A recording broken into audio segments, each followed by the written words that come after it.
And I tried hard to be proud of my service, but all I could feel was shame.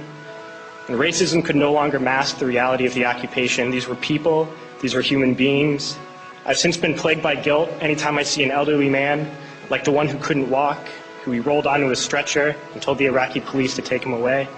I feel guilt anytime I see a mother with her children, like the one who cried hysterically and screamed that we are worse than Saddam as we forced her from her home. I feel guilt anytime I see a young girl, like the one I grabbed by the arm and dragged into the street. We were told we were fighting terrorists. The real terrorist was me, and the real terrorism is this occupation. Racism within the military has long been an important tool to justify the destruction and occupation of another country. It has long been used to justify the killing, subjugation, and torture of another people. Racism is a vital weapon employed by this government. It is a more important weapon than a rifle, a tank, a bomber, or a battleship. It is more destructive than an artillery shell, or a bunker buster, or a Tomahawk missile. While all those weapons are created and owned by this government, they are harmless without people willing to use them. Those who send us to war do not have to pull a trigger or lob a mortar round. They do not have to fight the war, they merely have to sell the war. They need a public who is willing to send their soldiers into harm's way. They need soldiers who are willing to kill and be killed without question. They can spend millions on a single bomb, but that bomb only becomes a weapon when the ranks of the military are willing to follow orders to use it. They can send every last soldier anywhere on earth, but there will only be a war if soldiers are willing to fight. And the ruling class, the billionaires who profit from human suffering, care only about expanding their wealth, controlling the world economy.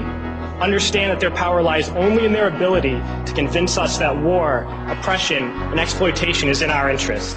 They understand that their wealth is dependent on their ability to convince the working class to die to control the market of another country. And convincing us to kill and die is based on their ability to make us think that we are somehow superior. Soldiers, sailors, Marines, airmen have nothing to gain from this occupation.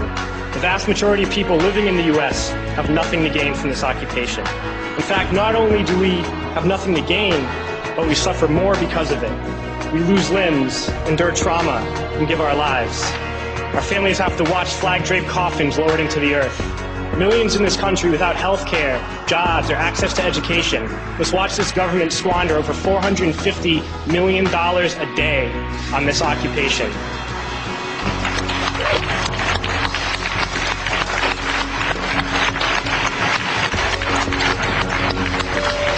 Poor and working people in this country are sent to kill poor and working people in another country to make the rich richer.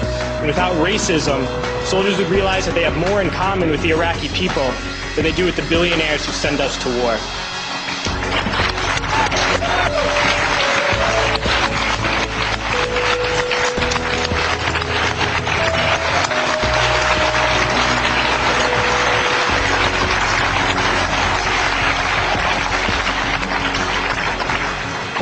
I threw families onto the street in Iraq, only to come home and find families thrown onto the street in this country, in this tragic and unnecessary foreclosure crisis.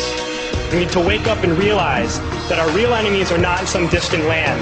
They're not people whose names we don't know and cultures we don't understand. The enemy is people we know very well and people we can identify. The enemy is a system that wages war when it's profitable. The enemy is the CEOs who lay us off from our jobs when it's profitable. It's the insurance companies who deny us health care when it's profitable. It's the banks who take away our homes when it's profitable.